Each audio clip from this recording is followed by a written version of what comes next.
Hello students, welcome back to our channel general studies with Anoop K Verma. इस particular session के अंदर हम बात करेंगे मॉडर्न हिस्ट्री के उन इम्पॉर्टेंट क्वेश्चंस को लेकर जो कि प्रीवियस ईयर एग्जाम्स में आपसे पूछे गए हैं। अब वो एग्ज़ाम आपका आइदर फॉर द यूपीएससी हो सकता है, स्टेट पीसीएस, उत्तर प्रदेश, उत्तराखंड, झारखंड, छत्तीसगढ़, जितने भी स्टेट पीसीएस हैं उन सभी के क्वेश्चंस को यहाँ पर हम कंपाइल करके सब्जेक्ट वाइज इस पर्टिकुलर सीरीज़ को मैंने यहाँ स्टार्ट किया है। एंड इस पर्टिकुलर सेशन के अंदर पार्ट 1 के अंदर हम कुछ इंपॉर्टेंट क्वेश्चंस को देखेंगे जो कि यूपीएससी के अंतर्गत आए हुए हैं। ठीक है, तो बढ़ते हैं अपने सबसे पहले क्वेश्चन की तरफ जो हमारा आज का है। तो सबसे फर्स्ट क्वेश्चन यहाँ पर आपको देखने को मिलेगा। ये एग्ज़ाम यूपीएससी 2022 में पूछा गया क्वेश्चन है। इसमें पूछा गया है कि with reference to the Indian history consider the following statement. ठीक है, with reference to the Indian history consider the following statement. पहली स्टेटमेंट है और आपको बताना है क्या है, कौन सी स्टेटमेंट यहाँ पर क्या है करेक्ट है। तो पहली स्टेटमेंट है डच एस्टेब्लिश देयर फैक्ट्री और warehouse on the east coast of the land granted to them by the Gajapati rulers. तो यहाँ पर पहली स्टेटमेंट जो है वो क्या है, गलत है। क्यों? क्योंकि देखिए गजपति रूलर्स जो थे इनका जो टाइम पीरियड था, इनका जो रूल था बेसिकली वो 1542 के अंदर ख़त्म हो जाता है। मतलब इनका जो साम्राज्य है वो 1542 में ख़त्म हो जाता है। और डच जो है वो अपनी पहली फैक्ट्री या basically Dutch east India Company की जो फॉर्मेशन है वो थ्रू चार्टर्ड आती है इन 1602 में। ठीक है, तो मतलब अप्रॉक्सीमेटली यहाँ पर 50 साल का गैप है। तो इसलिए पहला स्टेटमेंट तो यहाँ पर क्या है, गलत है। सेकंड स्टेटमेंट है Alfonso de Albuquerque captured Goa from the Bijapur sultan. बिल्कुल ये स्टेटमेंट क्या है आपका यहाँ पर करेक्ट है। करेक्ट है क्यों? क्योंकि देखिए अल्फेंसो डी अल्बरेक ने गोवा एक्वायर किया था बीजापुर के सुल्तान से कब, 1510 के अंतर्गत 1510 में। ठीक है, और ये फर्स्ट टाइम था कि जो इंडियन टेरिटरी जो है वो किसी यूरोपियन के अंदर आती है। और जिसे बेसिकली वो जो हम बात करें तो पहली बार अलेक्जेंडर द ग्रेट का नाम इस टाइम पर देखने को मिलता है। थर्ड स्टेटमेंट है ईस्ट इंडिया कंपनी इस्टेब्लिश करती है अपनी फैक्ट्री कहाँ पर, on the plot of land leased from the representative of the Vijayanagar empire. बिल्कुल ये भी आपका स्टेटमेंट क्या है करेक्ट है। थर्ड स्टेटमेंट भी आपका करेक्ट है।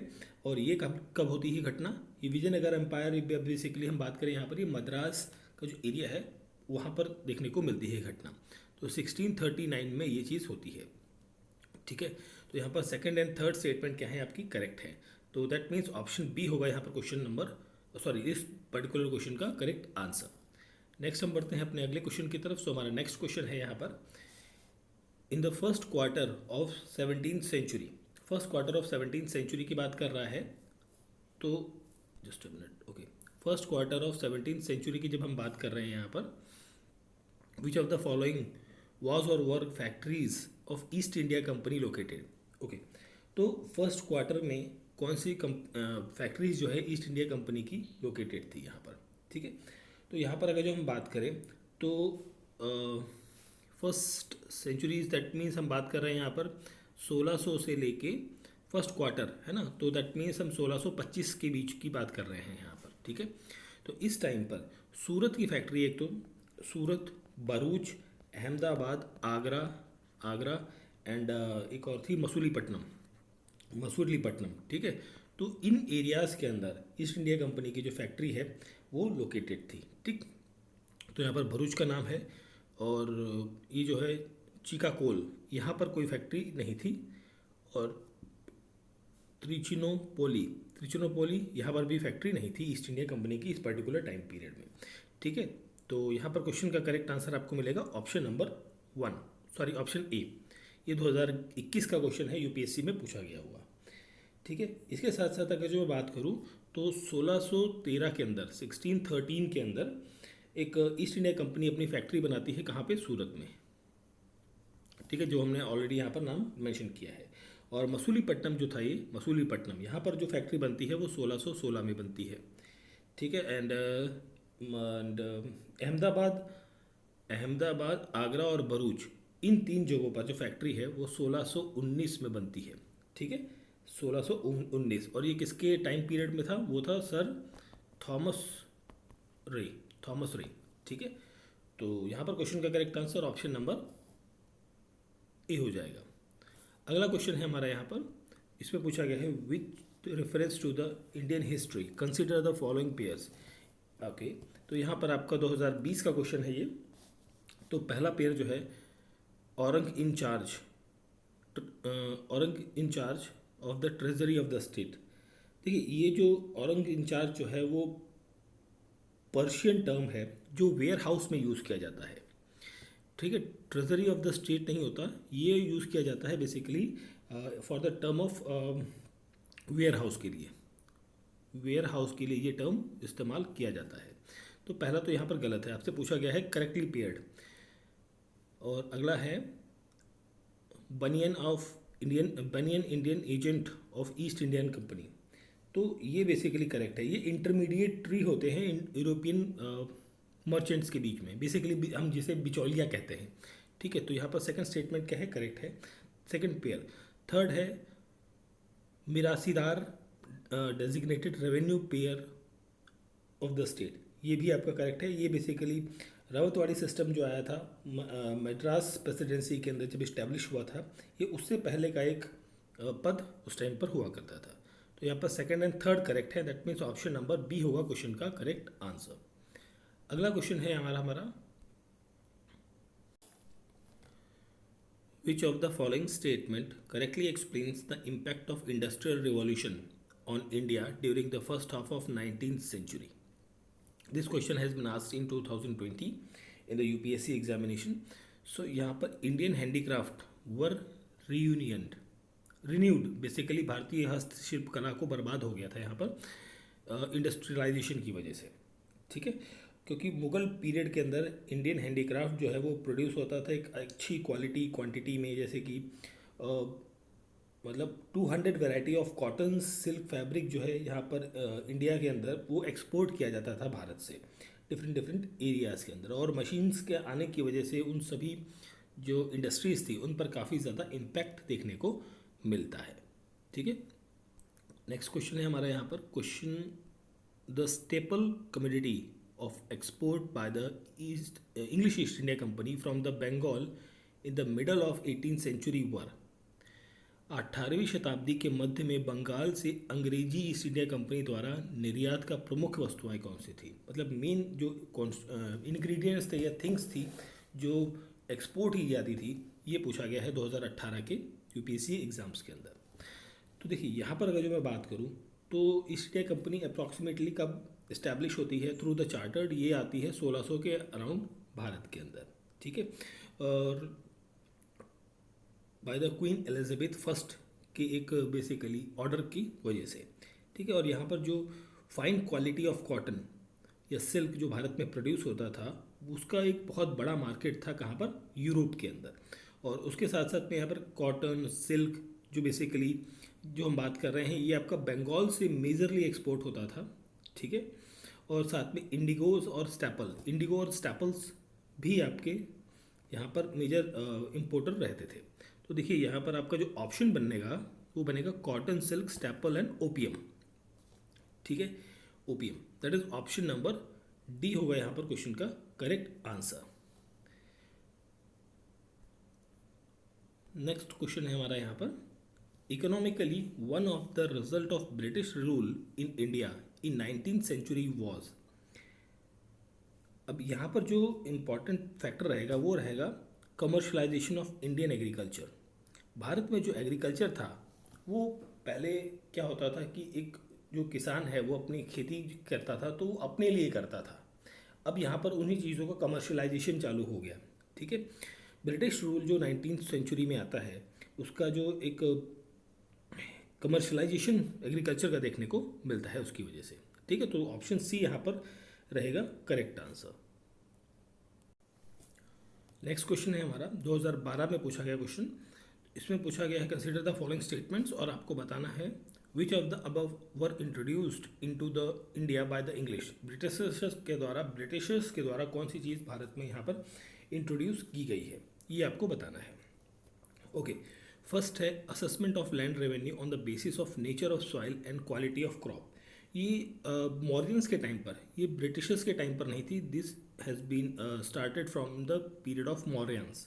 मॉडर्न के टाइम्स पर जो असेसमेंट ऑफ लैंड रेवेन्यू है according to the quality of land और क्वालिटी ऑफ द सॉइल, ठीक है, या नेचर ऑफ द क्रॉप, उसके बेसिस पे किया जा रहा था, ठीक है। Use of mobile cannon in warfare, ठीक है, जो तोपें हैं, जो तोप मूव कर सकती हैं एक जगह से दूसरी जगह तक, ठीक है, तो उनका इस्तेमाल भी मुग़ल टाइम से चल रहा था। और स्पेशली मैं अगर जो बात करूं तो बाबर के टाइम से, बाबर ने इन चीज़ों को काफ़ी ज़्यादा प्रमोट किया था, ठीक है। तो यहाँ पर ब्रिटिशर्स का भी नाम नहीं आएगा, ठीक है। बाबर ने इस चीज़ को 1526 के अराउंड जो है वो इनिशिएट किया था, शुरुआत की थी मोबाइल कैनन की। और उन कैनन्स को या बेसिकली उन तोपों को वो कहाँ रखता था, घोड़ों के ऊपर, हॉर्सेस के ऊपर, या बुलक कार्ट्स जो बैलगाड़ी होती हैं उसके ऊपर, ऊँटों के ऊपर रखकर वो इन चीज़ों को यूज़ किया करता था अपनी वॉर के टाइम पर। Cultivation of tobacco and red chilli. अब देखिए रेड चिली और टबैको जो है वो ईस्ट इंडिया कंपनी के द्वारा नहीं थी। ये टबैको का जो इंट्रोडक्शन है भारत में वो पुर्तगीज़ के द्वारा किया गया था। किसके द्वारा? पुर्तगीज़ के द्वारा, ठीक है।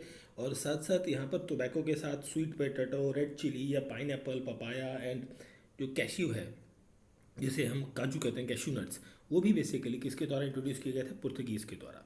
तो यहाँ पर ये भी गलत है, तो तीनों गलत है। दैट मीन्स ऑप्शन डी होगा यहाँ पर क्वेश्चन का correct answer, none of the above, option D.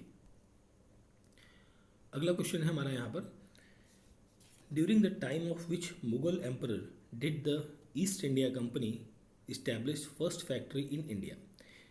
Mughal emperor के टाइम पर कौन सी फैक्ट्री जो है वो इस्टेब्लिश करी गई थी यहाँ पर?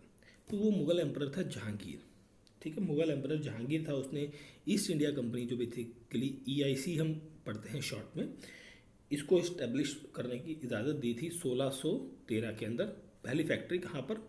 सूरत के अंदर। सूरत के अंदर अपनी फैक्ट्री इस्टेब्लिश करने के लिए यहाँ पर इसको परमिशन दी गई थी। और साथ साथ इस कंपनी को ट्रेड करने की इजाज़त थी किसकी? स्पेशली जो स्पाइसेस थे, मसाले वगैरह, ठीक है। और साथ साथ कॉटन, सिल्क या जो डाई है, चाय, ओपियम, इन सब चीज़ों की ट्रेड करने का यहाँ पर उसको परमिशन दिया गया था, ठीक है। और बेसिकली अगर जो मैं एक चीज़ और बात करें यहाँ पर, मुगल एम्परर जो जहांगीर था उसने एक फरमान जारी किया था। किसको? इस टाइम पर जो परमिशन लेने जो व्यक्ति आया था उस व्यक्ति का नाम था कैप्टन विलियम हॉकिंस, ठीक है। कैप्टन विलियम हॉकिंस आया था परमिशन लेने के लिए जहांगीर के दरबार में, ठीक है। चलिए आगे बढ़ते हैं हम नेक्स्ट क्वेश्चन की तरफ। सो हमारा नेक्स्ट क्वेश्चन यहाँ पर है, in the year 1613 where was East India Company given permission to set up a factory. 1913 में, 1613 में कहाँ पर फैक्ट्री बनाने का जो परमिशन है वो दिया गया था? अभी हमने बात करी थी, सूरत में दी गई थी ये। सर थॉमस रे जो थे वो विजिट करते हैं यहाँ पर किसके दरबार में? जहांगीर के दरबार में। मुगल एम्परर जहांगीर के दरबार में विजिट करते हैं और कमर्शियल ट्रीटी यहाँ पर साइन होती है उन दोनों के बीच में, ठीक है। और साथ साथ अगर जो मैं बात करूँ यहाँ पर फैक्ट्रीज कुछ और बनती हैं, जैसे 1613 में तो ये हो गई। और मद्रास में जो फैक्ट्री है वो 1639 में बनती है। कभी कभी पूछ लेता है क्रोनोलॉजी पे लगाने वगैरह, मैच या फॉलोइंग में। और इसके साथ साथ कलकत्ता में बनती है, कलकत्ता के अंदर जो फैक्ट्री है वो 1668 में बनती है। नहीं 1619 में, सॉरी 1690 है, नॉट 68। और बॉम्बे में बनती है, बॉम्बे में 1668 के अंदर ये फैक्ट्री स्टैब्लिश करी जाती है, ठीक है। तो ये भी चीज़ें आपको ध्यान रखनी है। आगे बढ़ते हैं हम अगले क्वेश्चन की तरफ। सो हमारा नेक्स्ट क्वेश्चन यहाँ पर है, विच one of the following is the correct statement. Okay, correct statement बतानी है आपको, इनमें से कौन सी है? Okay, modern Kochi was a Dutch colony till India's independent. देखिए डच जो है वो कोची पे नहीं आए थे, पहली बात तो ये गलत है आपका, ठीक है, first is wrong. Dutch defeat the Portuguese and built fort William in the modern Kochi, ये करेक्ट है, ठीक है। मतलब टिल इंडिपेंडेंस नहीं रहा है यहाँ पर, ये स्टेटमेंट आपकी करेक्ट है।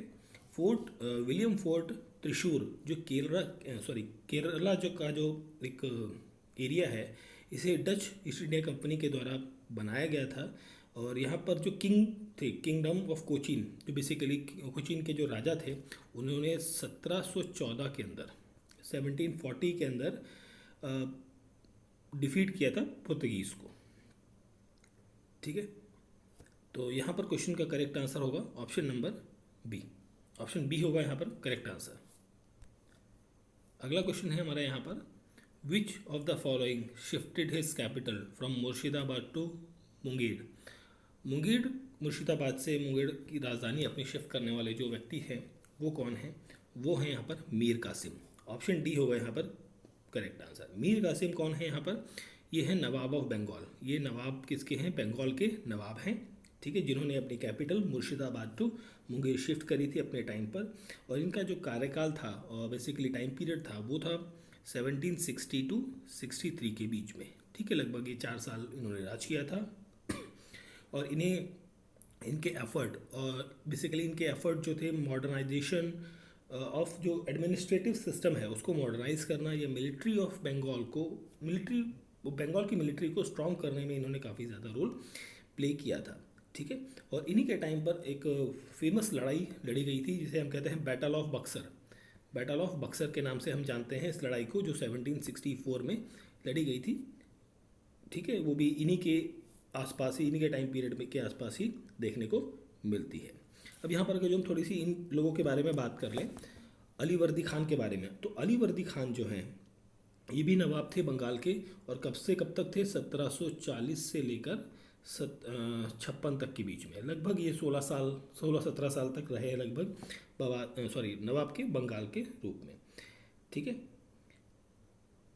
और सिराजुद्दौला की बात करते हैं, ये भी बंगाल के नवाब थे। ये 1756 से लेकर 1756 टू 1757, ये लगभग 1 साल ही रहे हैं सिराजुद्दौला, ठीक है। बैटल ऑफ प्लासी में इनकी हार हो जाती है। एक बहुत छोटे टाइम तक ये नवाब रहते हैं बंगाल के। और मीर जाफ़र की हम बात करें अगर, जो ये भी बंगाल के नवाब रहे हैं 1757 से लेकर 1760 तक, ठीक है, 1760।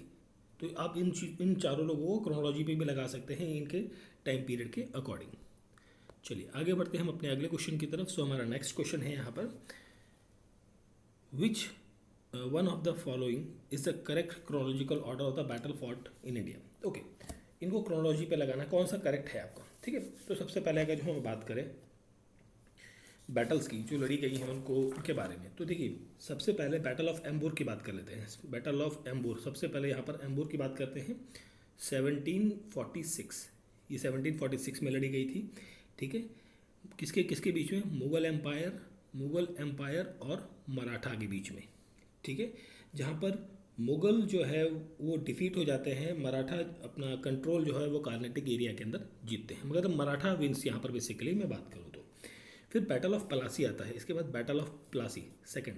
बैटल ऑफ प्लासी जो है वो 1757 में लड़ी जाती है, 1757। और ये लड़ी जाती है किसके बीच में? ईस्ट इंडिया कंपनी एंड, और कौन था यहाँ पर साथ में? यहाँ था नवाब ऑफ बंगाल के बीच में ये लड़ाई लड़ी जाती है, ठीक है। एंड आफ्टर हम बात करें यहाँ पर बैटल ऑफ वांडी वॉश को नीचे लिख देते हैं। बैटल ऑफ वांडी वॉश जो है वो 1760 में लड़ी जाती है, ठीक है। ये भी east India company, British East India Company, और साथ में यहाँ पर कौन रहता है? French East India company basically, ठीक है। फ्रेंच और ब्रिटिश के बीच में ये लड़ाई लड़ी जाती है, ठीक है। और लास्ट में हमारी है बैटल ऑफ बक्सर, ठीक है। बैटल ऑफ बक्सर जो है वो 1764 में लड़ी जाती है। किस किस के बीच में?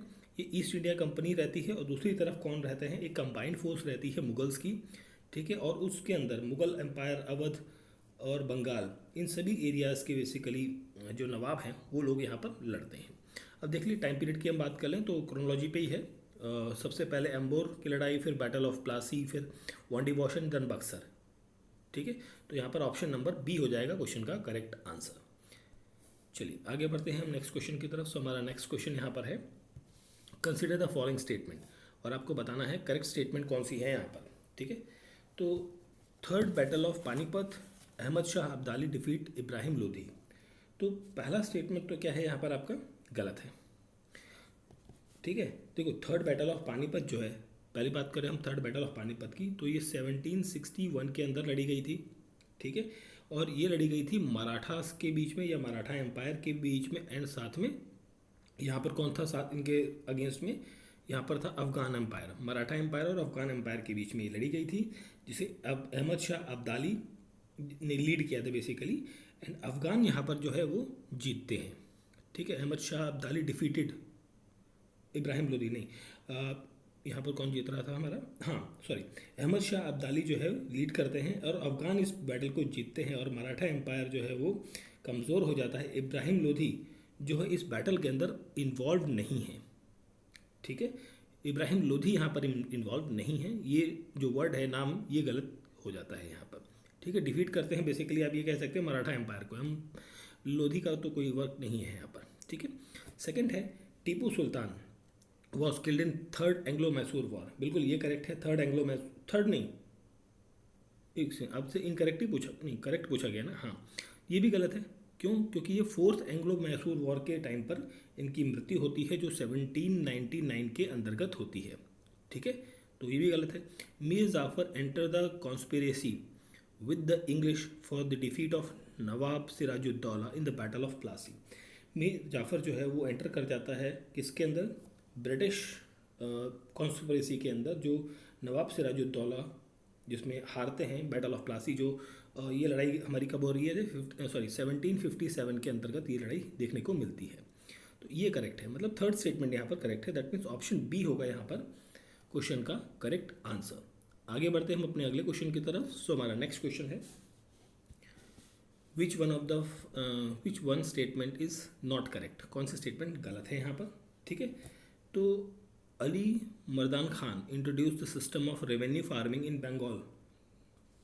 देखो अली मर्दान खान जो है ये एक जनरल था, ठीक है, आर्मी का, और किसकी आर्मी का, मुर्शिद कुली खान का। मुर्शिद कुली खान, जो मुर्शिद कुली खान नाम का जो व्यक्ति था, ठीक है, उसकी आर्मी का ये जनरल था। ठीक, एंड जो रेवेन्यू सिस्टम है फार्मर्स के लिए इन बंगाल के अंदर, ये इंट्रोड्यूस किया गया था मुर्शिद कुली खां के द्वारा, ना कि अली मर्दान खां के द्वारा। तो इनकरेक्ट पूछा गया था, तो ऑप्शन ए यहाँ पर आपका क्या हो जाएगा, करेक्ट आंसर हो जाएगा। ठीक है, बाकी चीज़ें यहाँ पर क्या है, करेक्ट है। आगे बढ़ते हैं हम अगले क्वेश्चन की तरफ। In India among the following location the French establish there factory eight. French ने अपनी पहली फैक्ट्री बेसिकली कहाँ पर इस्टेब्लिश करी थी, ये पूछा गया है। फ्रेंच ईस्ट इंडिया कंपनी जो है ये सबसे बाद में आती है, ठीक है बेसिकली, और फॉर्म्ड बेसिकली डच के साथ में, या डानिश, पुर्तगीज़, फ्रेंच, ये सब चीज़ें रहती हैं साथ में। यहाँ पर अपनी पहली फैक्ट्री ये कहाँ शुरू करता है, सूरत के अंदर। ठीक है, कब, 1668 में। ठीक है, साल भी बहुत ज़्यादा इम्पॉर्टेंट है। ठीक है, इस चीज़ को आपको ध्यान रखना है। चलिए आगे देख लेते हैं हम अगले क्वेश्चन की तरफ। सो हमारा नेक्स्ट क्वेश्चन यहाँ पर है, with reference to the entry of European power into India. European power जैसे ही भारत में एंटर करती हैं, which one of the following statement is not correct, कौन सी गलत है, यहाँ पर आपको ये बताना है। Okay, the Portuguese captured Goa in 1499, ये तो आपकी स्टेटमेंट क्या है, करेक्ट है, this one is correct one. The English open their first factory in south में मसूलीपट्टनम में ही इन्होंने पहली फैक्ट्री शुरू करी थी, ये भी करेक्ट है। द ईस्ट इंडिया कंपनी या eastern India, the English company open its first factory in Orissa in 1633, ये भी आपका करेक्ट है। Under the leadership of Dupleix the French occupied Madras in 1746, ये गलत है आपका, डुप्लिक्स नहीं था यहाँ पर, अल्फेंसो डी बरीक था बेसिकली। नहीं देखो एक सेकेंड देखो, यहाँ पर जो, एक सेकेंड, कुछ तो गड़बड़ कर दी मैंने, एक मिनट।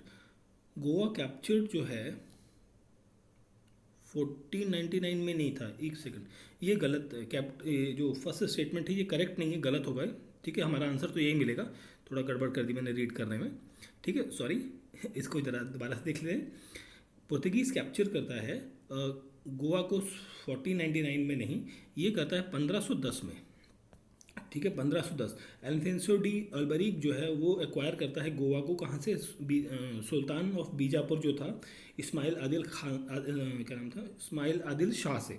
ठीक है, जिसमें कृष्णदेव राय उनकी मदद करते हैं, जो कि विजयनगर एम्पायर के राजा होते हैं इन 1510 में। ठीक है, ये चीज़ करेक्ट है, सॉरी ये चीज़ इनकरेक्ट है, 1510। ठीक है, मैं रिपीट कर देता हूँ, फर्स्ट स्टेटमेंट में बात यह है कि अल्फेंसो डी अल्बरिक, ठीक है, जो एक पुर्तगीज सैनिक था, सैनिक बेसिकली कमांडर था, उसने एक्वायर किया था गोवा को कब्जा किया कब, किससे किया था, बेसिकली सुल्तान ऑफ बीजापुर से, ठीक है। और बीजापुर का सुल्तान कौन था, इस्माइल आदिल शाह। किसकी मदद से, कृष्णदेव राय जो विजयनगर एम्पायर के राजा हुआ करते थे, उनकी मदद से, ठीक है। और इन्होंने सती प्रथा यहाँ पर जो चलती थी उसको अबॉलिश कर दिया था जब इन्होंने इसको एक्वायर किया उसके बाद, ठीक है। तो पहला स्टेटमेंट गलत है। सेकंड आपका करेक्ट है, मसूलीपट्टनम को कब वो किया था, 1611 के अंदर, ठीक है। एंड उड़ीसा में फैक्ट्री यहाँ पर लगाई थी 33 में, ये भी करेक्ट है।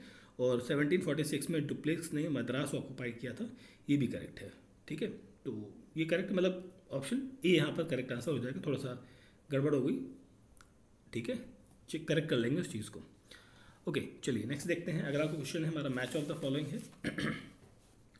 देखो 1767 पीरियड में 67-69 के टाइम पर कौन सी लड़ाई लड़ी गई थी, ठीक है। तो यहाँ पर अगर जो मैं बात करूँ, ओके सॉरी मैच नहीं है ये, कौन सा किसके साथ में रह रहा है, ओके। तो देखिए फर्स्ट एंग्लो मराठा वॉर हम पहले ऐसे देख लेते हैं इधर से। फर्स्ट एंग्लो मराठा वॉर एक सेकंड,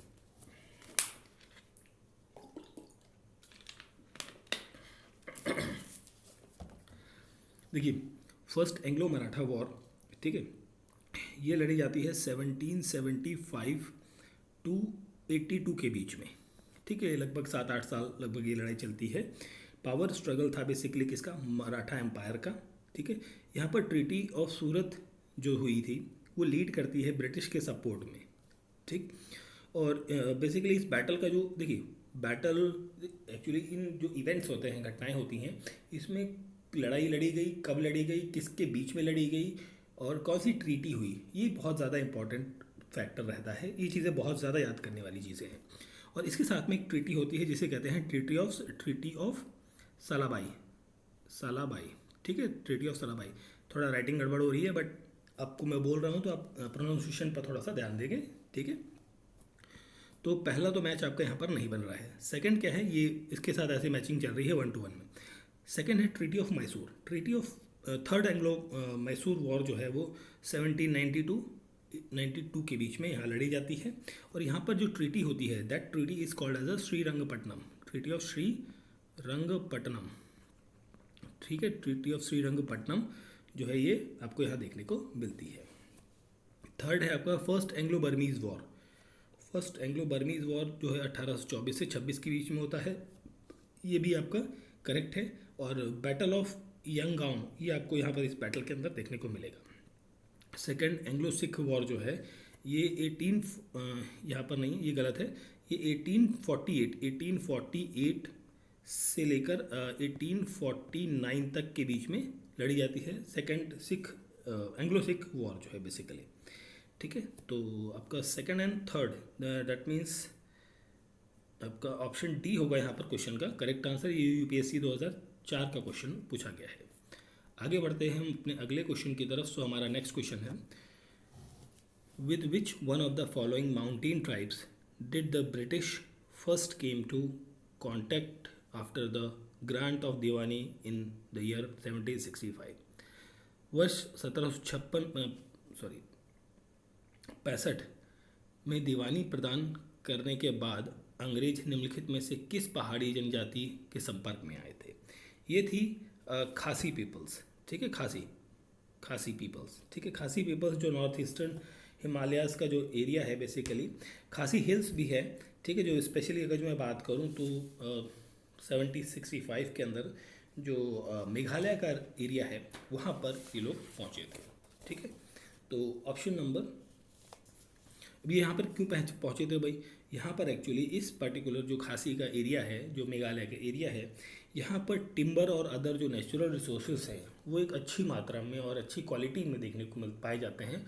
तो उन चीज़ों को ऑक्यूपाई करने के लिए या उन चीज़ों को एक्सपोर्ट करने के लिए यहाँ पर वो लोग पहुँचते हैं, ठीक है, नहीं तो क्यों ही जाएंगे वहाँ पर, ठीक है। चलिए आगे देखते हैं next question. Who among the following Indian ruler establish emphasis in foreign country in modern line. ठीक है। निम्नलिखित भारतीय शासकों में से किसने आधुनिक तर्ज पर विदेशी देशों में दूतावास की स्थापना की? बेसिकली एम्बेसीज की बात कर रहे हैं हम यहाँ पर। तो ये इस्टेब्लिश करने वाला जो व्यक्ति था वो था Tipu Sultan. Option number D, Tipu Sultan Mysore का राजा था। ठीक है, इसने अपनी एम्बेसीज जो है बेसिकली जो फ्रांस, टर्की और इजिप्ट है वहाँ पर 18वीं शताब्दी के अंत में, ठीक है, 18 लेट ऑफ 18 सेंचुरी या लास्ट ऑफ 18 सेंचुरी वहाँ पर इस्टेब्लिश करता है। ठीक है, तो क्वेश्चन का answer option number D. Next question, match of the following है। ओके, वॉयजेस एंड कंट्रीज, मतलब ये आपके ट्रैवलर्स हैं और ये किन कंट्रीज से आए हैं आपको ये बताना है। Portuguese explorer Vasco da gamma, Portuguese. Okay, option 2 है ना, ए का 2 जाएगा। ठीक है, ए का 2 है, दैट मीन्स आपको ऑप्शन तो मिल गया, आंसर ऑप्शन नंबर बी। ठीक है, पुर्तगीज ट्रैवलर था वास्को डी गामा, जो भारत आता है अटलांटिक ओशन महासागर होते हुए। ठीक है, और कहाँ पहुँचता है? भारत के केरला के अंदर एक कालीकट नाम की जगह है, वहाँ पहुँचता है ये। ठीक है, कोलंबस, क्रिस्टोफर कोलंबस, ठीक है, ये इटालियन सी पोर्ट गियोना के अंदर पहुंचता है। और ये बेसिकली कोलंबस की जब हम बात करते हैं, ये मूव करता है लिस्बन पुर्तगाल होते हुए, ये क्वीन ऑफ स्पेन, बेसिकली ये स्पेन से संबंधित है, queen of Spain, that is ये। और कैप्टन कुक की बात करते हैं तो कैप्टन कुक जो है ये ब्रिटिश नेवल थे। ठीक है, ग्रेट ब्रिटेन यहाँ पर रहेगा, तो ब्रिटिश नेवल थे, नेविगेटर या एक्सप्लोरर कह लीजिए, जिन्होंने नॉर्थ अमेरिका से ऑस्ट्रेलिया, न्यूजीलैंड, इन सब एरियाज़ की जो है वो डिस्कवरी बेसिकली फाइंड करी थी, मतलब इन कंट्रीज़ को यहाँ पर इन्होंने डिस्कवर्ड किया था। टैस्मैन जो है ये अल्बर्ट टैस्मैन एक डच या हॉलैंड, बेसिकली डच कह लीजिए या डच भी कई बार यूज़ किया जाता है वर्ड, डच या हॉलैंड देश से संबंधित थे। ठीक है, जिन्होंने फिजी या तस्मानिया, न्यूजीलैंड, टोंगो, इन जैसे देशों को यहाँ पर इन्होंने डिस्कवर किया था। अगला क्वेश्चन है हमारा यहाँ पर मैच ऑफ द फॉलोइंग, ये भी है ईयर्स और डेफिनेटली वॉर्स आ गई आपकी, इनको आपको मैच करना है। देखिए फर्स्ट एंग्लो मराठा वॉर की हम बात करें, देखो फर्स्ट एंग्लो मराठा वॉर जो 1775 से लेके 82 के बीच में होता है, फर्स्ट एंग्लो मराठा वॉर। ठीक है, ये हो गया ए का 3 दो जगह है। ठीक है, सेकेंड एंग्लो मैसूर वॉर 1780 में होता है, ये डी में चला गया, दोनों जगह है। ठीक है, और फर्स्ट एंग्लो बर्मीज़ वॉर 1824 में होता है, बर्मीज़ वॉर यहाँ हो गया। और फर्स्ट एंग्लो अफगान वॉर जो है वो 1838 के अंदर देखने को मिलती है, 38 to 42 के बीच में ये लड़ाई होती है। तो यहाँ पर आपका ऑप्शन बनेगा, ऑप्शन सी करेक्ट आंसर होगा। अगला क्वेश्चन है हमारा यहाँ पर, who among the following was the first European to initiate the policy of taking part in the quarrel of Indian princes with a view to acquire territory? निम्नलिखित में से कौन सा पहला यूरोपीय था जिसने प्रदेशों का अधिकरण करने की दृष्टि से भारतीय राजकुमारी के झगड़ों में भाग लेने की नीति शुरू की थी? तो नॉट राजकुमारी, बट यहाँ पर देखिए यही एक्चुअली हिंदी ट्रांसलेशन में थोड़ा कुछ गड़बड़ हो गया है। ठीक है, तो इंग्लिश को ज़्यादा प्रेफर करें, बेटर है। ओके, तो यहाँ पर जो व्यक्ति था वो था डुप्लिक्स जो था एक फ्रेंच ईस्ट इंडिया कंपनी के जो डायरेक्टर था उसका बेटा था ये। ठीक है, और इसने पौंडीचेरी में 1720 के अराउंड एंट्री करता है भारत में। ठीक है, नेक्स्ट क्वेश्चन है हमारा, Hooghly was used as a base for piracy in Bay of Bengal. ठीक है, in the Bay of Bengal, तो किसके द्वारा ये यूज़ किया जाता है? बेसिकली पायरेसी, बेसिकली अपन हम बात कर रहे हैं जासूसी के टर्म्स में। ठीक है, जासूसी या डकैती बेसिकली इस टर्म्स में हम यूज़ कर रहे हैं। तो ये है पुर्तगीज़। ठीक है, तो पुर्तगीज़ के द्वारा ये यूज़ किया जाता है, दैट इज़ ऑप्शन ए होगा यहाँ पर क्वेश्चन का करेक्ट आंसर। अगला क्वेश्चन है हमारा यहाँ पर मैच ऑफ द फॉलोइंग, इसके ऑप्शंस आई थिंक ओके नहीं, कौन सा करेक्टली मैच है आपको ये बताना है। ओके, सो देखिए फर्स्ट है battle of Plassey.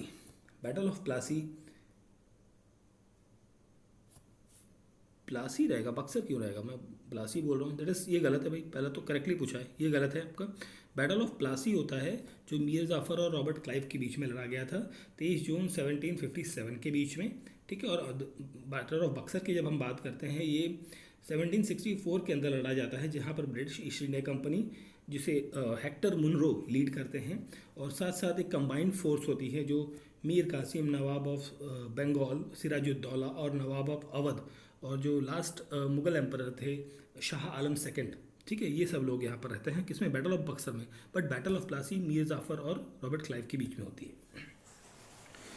Battle of Wandiwash, battle of Wandiwash जो है वो ब्रिटिश ईस्ट इंडिया कंपनी और फ्रेंच ईस्ट इंडिया कंपनी के बीच में 1760 में लड़ी जाती है, फ्रेंच और ब्रिटिश ईस्ट इंडिया कंपनी, ठीक है। तो ये आपका करेक्ट है, 1760 में ये लड़ी जाती है, ठीक है। वांडी वॉश, वांडी वॉश कहाँ पर है, ये बेसिकली तिरुमलाई एक डिस्ट्रिक्ट है तमिलनाडु के अंदर, वहाँ पर एक एरिया है, उसको कहते हैं।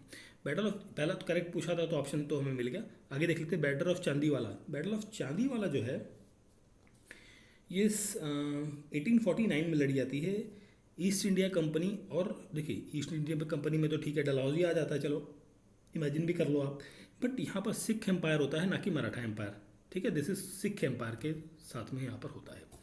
Battle of Khurda, battle of Khurda जो है ये 1795 में लड़ी जाती है, 1795, सॉरी क्या लिख दिया हमने, 1795 में ये लड़ी जाती है, 95 में, ठीक है। एंड मराठा एम्पायर और निज़ाम के बीच में होती है, ईस्ट इंडिया कंपनी का यहाँ पर कोई काम नहीं है, ठीक है। तो ऑप्शन बी होगा यहाँ पर क्वेश्चन का करेक्ट आंसर। चलिए आगे देखते हैं हम अपने अगले क्वेश्चन की तरफ। सो हमारा next question, I think last question होगा इस पर्टिकुलर सेशन का।